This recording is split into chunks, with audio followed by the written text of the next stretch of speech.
ان 12 مہینوں کے اندر 4 مہینے اللہ رب العزت نے حرمت والے عطا فرمائے، یعنی ان کی عزت، ان کی عظمت، ان کا احترام باقی مہینوں کی نسبت زیادہ ہوا کرتا ہے۔ زمانہ جاہلیت کے اندر بھی جب کبھی آپس کے اندر سالوں پرانی جنگ بھی چل رہی ہوتی تھی تو جب یہ 4 مہینے آتے جن کو اللہ رب العزت نے حرمت والے مہینے قرار دیا، جب یہ 4 مہینے آتے تھے تو وہ لوگ اپنی جنگوں کو روک دیا کرتے تھے، یعنی ان مہینوں کا وہ بھی احترام کیا کرتے تھے۔ لہٰذا ان 4 مہینوں میں سے ایک مہینہ ماہ محرم الحرام بھی ہے۔ ماہ محرم الحرام اللہ رب العزت نے اس کو بڑی نسبتیں عطا فرمائیں۔ دیکھیے 7ویں سال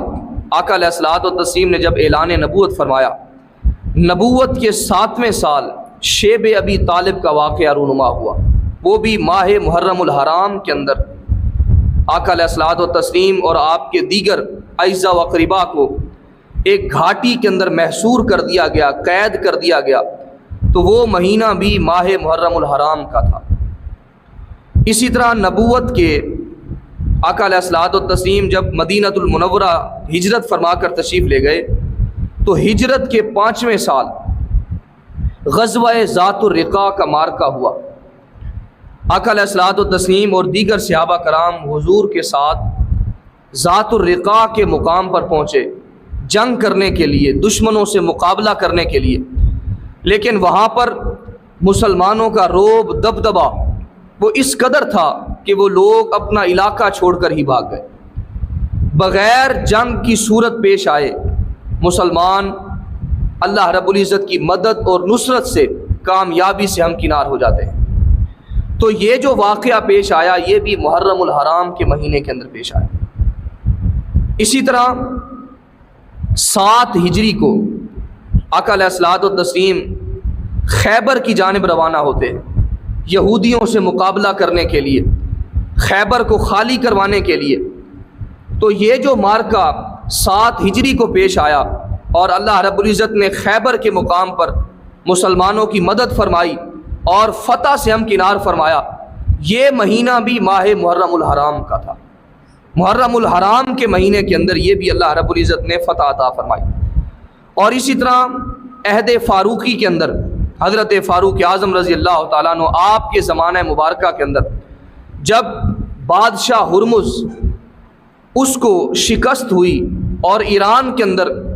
اللہ رب العزت نے اسلام کی شمع جلائی اور اسلام وہاں پر پھیلا اور اسلام کے اندر اس انداز سے وہ علاقہ فتح ہوا، وہ مہینہ بھی ماہ محرم الحرام کا تھا۔ اسی طرح اس مہینے کی یکم کو یعنی یکم محرم الحرام کو یہ اعزاز اور نسبت حاصل ہے کہ حضرت عمر فاروق رضی اللہ تعالیٰ عنہ آپ کا یوم شہادت بھی ہے۔ اور پھر تیسرے خلیفہ حضرت عثمان غنی رضی اللہ تعالیٰ عنہ آپ اسی مہینے کے اندر محرم کے مہینے کے اندر ہی آپ مسند خلافت پر آپ براجمان ہوتے ہیں، متمکن ہوتے ہیں، آپ کو تیسرا خلیفہ جو ہے وہ منتخب کیا جاتا ہے۔ اسی طرح اسی مہینے کے اندر 61 ہجری کو واقع کربلا امام عالی مقام سیدنا امام حسین رضی اللہ تعالیٰ عنہ آپ کا خانوادہ، آپ کا کنبہ کربلا کے میدان کے اندر اپنی تمام تر توانائیوں کو صرف کرتا ہوا نظر آتا ہے، تو یہ مہینہ بھی ماہ محرم الحرام کا ہوا کرتا ہے۔ ماہ محرم الحرام کا مہینہ تھا اور محرم کی 10 تاریخ تھی جس کو یوم عاشورہ کہا جاتا ہے۔ 10 محرم کو یوم عاشورہ کہا جاتا ہے اور یہی یوم عاشورہ ہی ہے جس دن حضرت آدم علیہ السلام کی اللہ رب العزت نے توبہ کو قبول فرمایا تھا۔ حضرت آدم علیہ السلام جب آپ جنت سے زمین پر تشریف لے آئے تو جنت سے تشریف لائے تو آپ اللہ رب العزت کی بارگاہ کی طرف آپ نظر اٹھا کر بھی نہ دیکھا کرتے تھے، آسمان کی طرف دیکھتے نہ تھے، آپ کو شرم آتی تھی، حیا آتی تھی۔ حاضرین محترم، روایات کے اندر آتا ہے کہ روئے زمین پر سب سے زیادہ جو اللہ کے خوف سے رونے والی آنکھ ہے وہ حضرت آدم علیہ السلام کی آنکھ ہے۔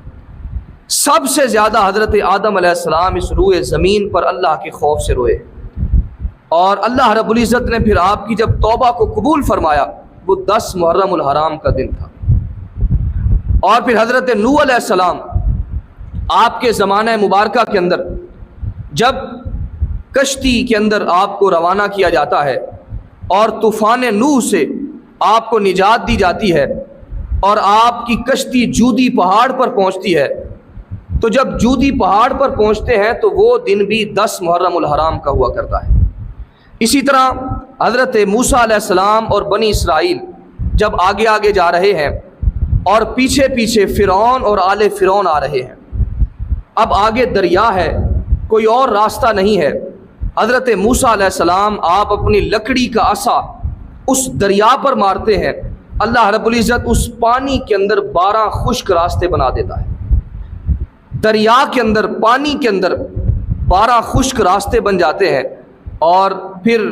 اللہ رب العزت موسیٰ علیہ السلام اور بنی اسرائیل کو وہاں سے نجات عطا فرماتا ہے۔ تو یہ دن بھی 10 محرم الحرام کا دن تھا۔ اسی طرح حضرت ابراہیم علیہ السلام اور حضرت عیسیٰ علیہ السلام آپ کی جو پیدائش کا دن ہے وہ بھی 10 محرم الحرام ہے۔ گویا اس مہینے کو ایک نسبتیں اور ایک یادیں اس مہینے کے ساتھ وابستہ ہے، اور اس مہینے کے اندر یقیناً آپ جس طرف بھی توجہ کرتے جائیں ہر طرف آپ کو حرمت ہی حرمت نظر آئے گی، احترام ہی احترام نظر آئے گا۔ تو اس مہینے کے اندر زیادہ سے زیادہ اللہ رب العزت کی عبادت کی جائے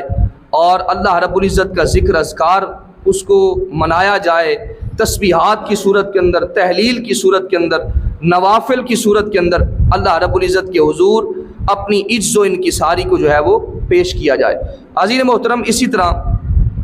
اس مہینے کو جیسا کہ آپ کو معلوم ہے اہل بیت اطہار سے ایک خاص نسبت حاصل ہے،